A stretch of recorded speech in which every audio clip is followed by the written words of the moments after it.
ہر ایک کے بس کی بات نہیں ہے، ترجمہ پڑھنے سے قرآن سمجھ میں نہیں آتی. قرآن جس کو اللہ نے سمجھا دیا، جس کو توفیق دے دی، اس کی صحبت میں بیٹھنے سے قرآن سمجھ میں آتی ہے.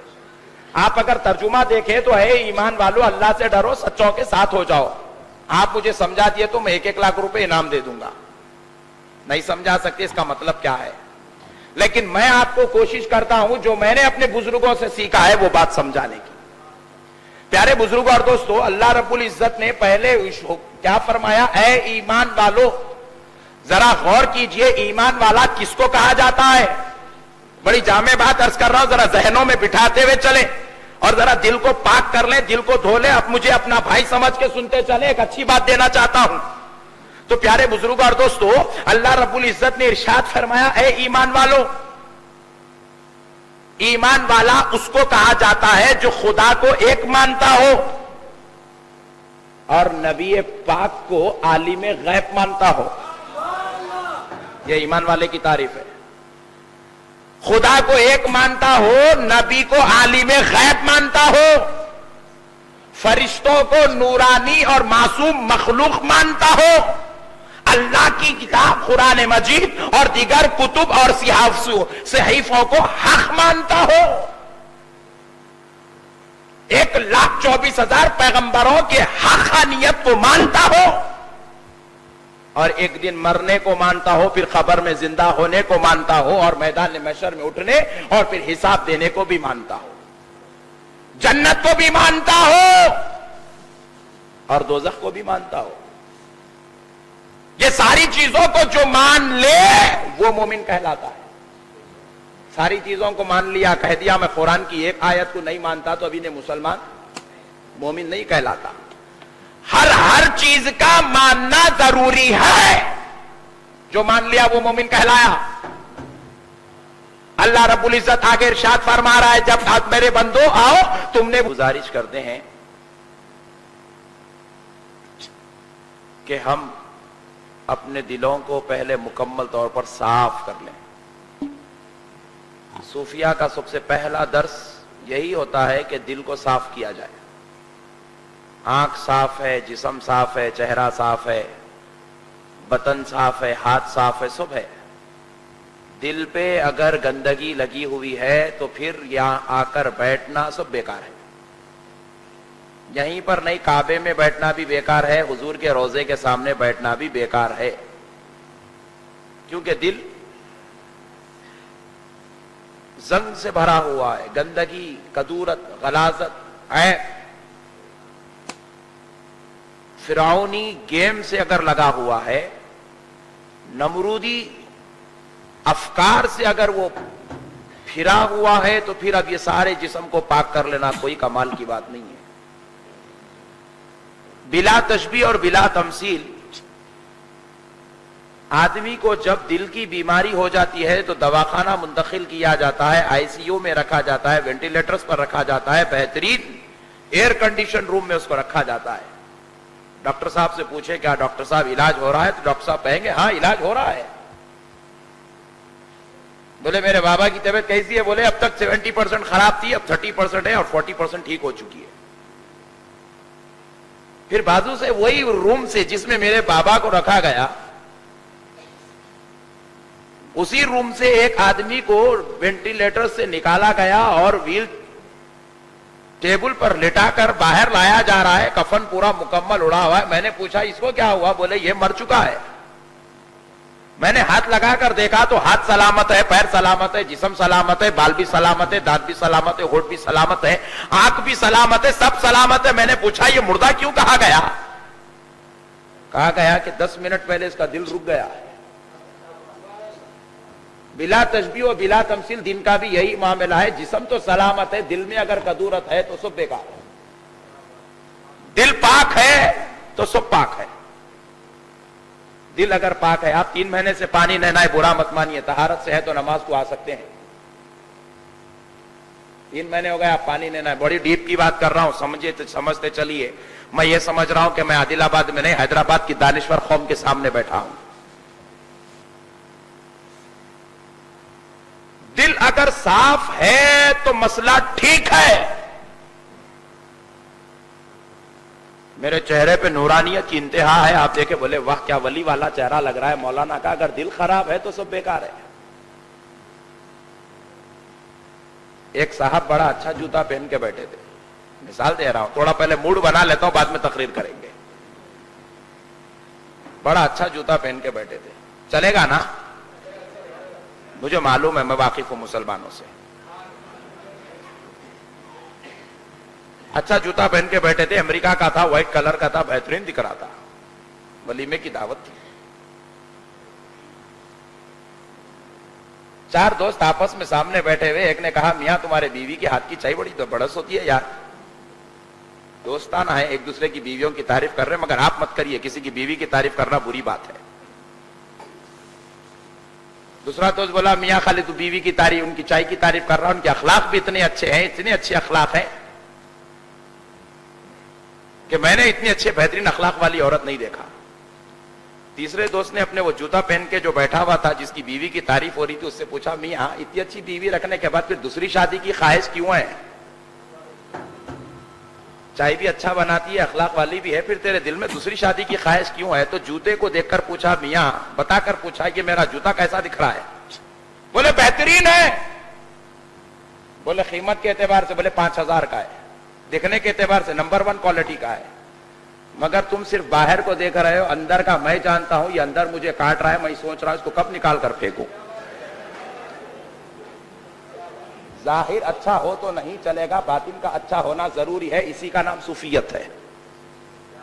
بڑی ڈیپ لے جا رہا ہوں آپ کو, آپ سمجھتے چلے, سمجھ گئے تو گڈ, نہیں سمجھے ویری گڈ.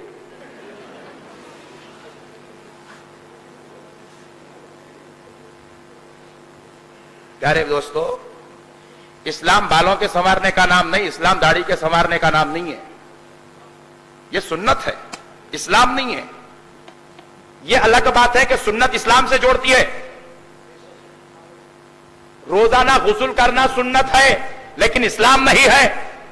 پوائنٹ نوٹ کیا جائے, بڑی باریک بات کر رہا ہوں. سر کو تیل لگانا سنت ہے, لیکن اسلام نہیں ہے. اگر کوئی شخص تیل نہیں لگایا تو آپ اسے مسلمان نہیں ہے نہیں کہہ سکتے. یا جتنے داڑھی کاٹ کر بیٹھے ہیں, سنت کے خلاف کام کر کے بیٹھے ہیں, لیکن آپ کو پوچھوں تو آپ بولیں گے مسلمان ہے کہ نہیں ہے مسلمان؟ جو داڑھی کاٹتے ان سے ہی پوچھ لیتے ہیں, ہے کہ نہیں ہے بھائی؟ میں نے پوچھا تیرے چہرے پر داڑھی نہیں ہے, تو مسلمان کیسے؟ تو نے آج فجر پڑھی نہ ظہر عصر نہ مغرب تھی مجھ سے, تو کسی کا مرید بھی نہیں ہے, پھر مسلمان کیسے؟ میں نے پوچھا ماں باپ سے جھگڑ کے تو نے دوسرا کمرہ لے لیا, دوسرے گھر کو لے کر بسیرا کر رہا ہے, مسلمان کیسے؟ وہ رمضان کو قرآن پڑھا تھا, اب تک قرآن نہیں پڑھا, مسلمان کیسے؟ میں نے پوچھا تو جمعہ کی نماز بھی نہیں پڑھا, مسلمان کیسے؟ تو نے کسی کو خیرات نہیں دی, مسلمان کیسے؟ پیسے رکھ کے حج نہیں کیا, مسلمان کیسے؟ تو جواب ملا, جسم تو مسلمان نہیں لیکن دل تو مسلمان ہے.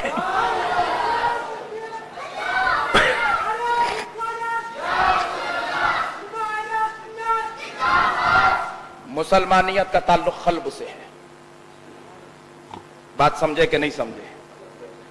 قلب پاک ہے تو سب پاک ہے, ورنہ سب بیکار ہے. حج کو پہنچ گئے مولانا, کعبے کا طواف کر رہے ہیں,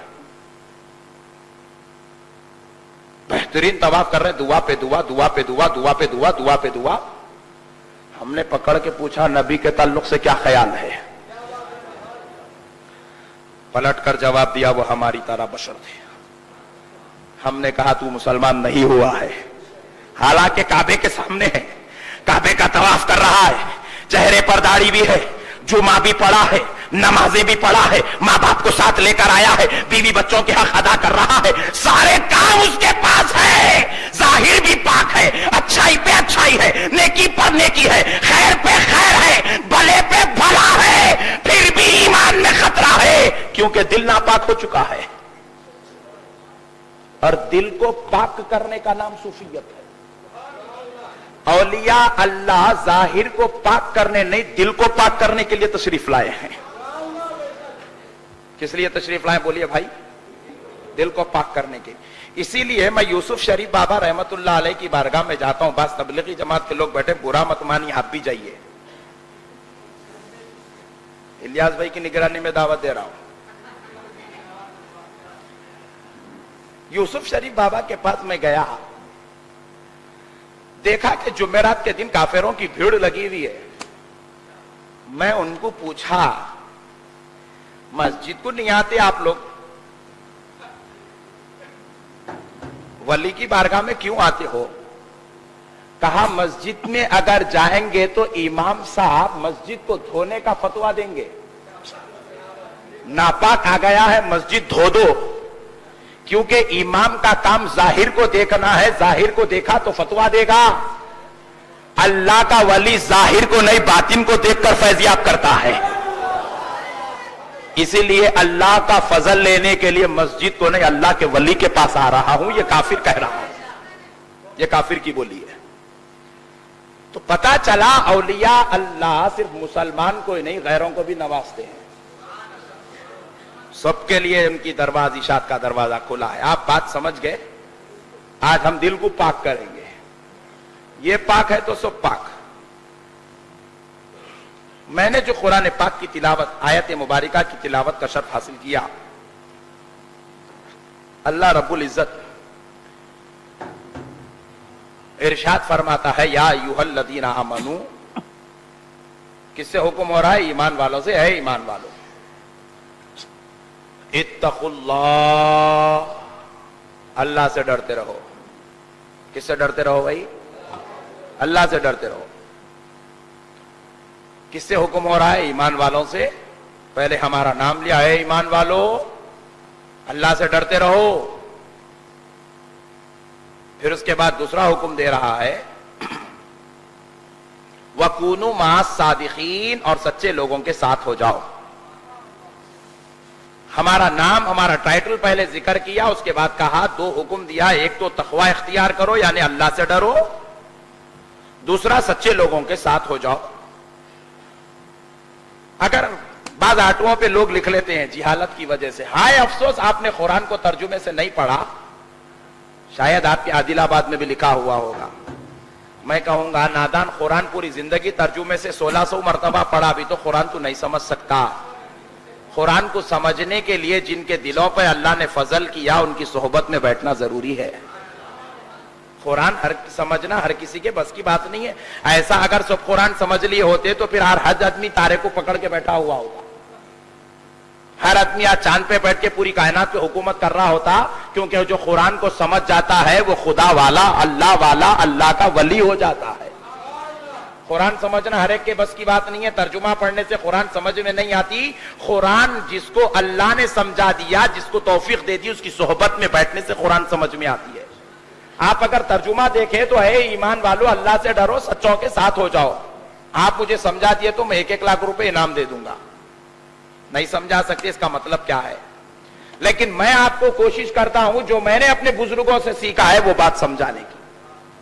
پیارے بزرگوں اور دوستو, اللہ رب العزت نے پہلے کیا فرمایا؟ اے ایمان والو, ذرا غور کیجئے ایمان والا کس کو کہا جاتا ہے. بڑی جامع بات عرض کر رہا ہوں, ذرا ذہنوں میں بٹھاتے ہوئے چلیں اور ذرا دل کو پاک کر لیں, دل کو دھو لیں. اب مجھے اپنا بھائی سمجھ کے سنتے چلیں, ایک اچھی بات دینا چاہتا ہوں. تو پیارے بزرگوں اور دوستو, اللہ رب العزت نے ارشاد فرمایا اے ایمان والو, ایمان والا اس کو کہا جاتا ہے جو خدا کو ایک مانتا ہو اور نبی پاک کو عالم غیب مانتا ہو. یہ ایمان والے کی تعریف ہے. خدا کو ایک مانتا ہو, نبی کو عالم غیب مانتا ہو, فرشتوں کو نورانی اور معصوم مخلوق مانتا ہو, اللہ کی کتاب قرآن مجید اور دیگر کتب اور صحیفوں کو حق مانتا ہو, 1,24,000 پیغمبروں کے حقانیت کو مانتا ہو, اور ایک دن مرنے کو مانتا ہو, پھر قبر میں زندہ ہونے کو مانتا ہو, اور میدان محشر میں اٹھنے اور پھر حساب دینے کو بھی مانتا ہو, جنت کو بھی مانتا ہو اور دوزخ کو بھی مانتا ہو. یہ ساری چیزوں کو جو مان لے وہ مومن کہلاتا ہے. ساری چیزوں کو مان لیا, کہہ دیا میں قرآن کی ایک آیت کو نہیں مانتا تو ابھی نے مسلمان مومن نہیں کہلاتا. ہر چیز کا ماننا ضروری ہے. جو مان لیا وہ مومن کہلایا. اللہ رب العزت آگے ارشاد فرما رہا ہے جب آج میرے بندو آؤ تم نے مجھے بھی مان لیا ہے میرے نبی کو بھی مان لیا ہے فرشتوں کو بھی مان لیا ہے 1,24,000 کم و بیش پیغمبروں کو بھی تم نے مان لیا ہے تم نے جنت اور دوزخ کی بھی تصدیق کر لی ہے تم نے قیامت کے دن کے اٹھنے کو بھی مان لیا ہے خبر میں حشر میں تمہارے حساب و کتاب کو بھی تم نے مان لیا ہے تو میرے بندو آؤ اب میں تم سے حکم دے رہا ہوں اتقوا اللہ اللہ سے ڈرو یعنی تقوی اختیار کرو تقوی کا مطلب کیا ہے اللہ سے ڈرنے کا مطلب کیا ہے جب اذان سن لو تو نماز کو پہنچ جاؤ رمضان کا چاند دیکھ لو تو دوسرے دن سے سحری اور روزہ شروع کر دو جب اللہ تمہیں دولت دے دے تو ایمانداری سے اپنی دولت کا محاسبہ کر کے حج کے لیے پہنچ جاؤ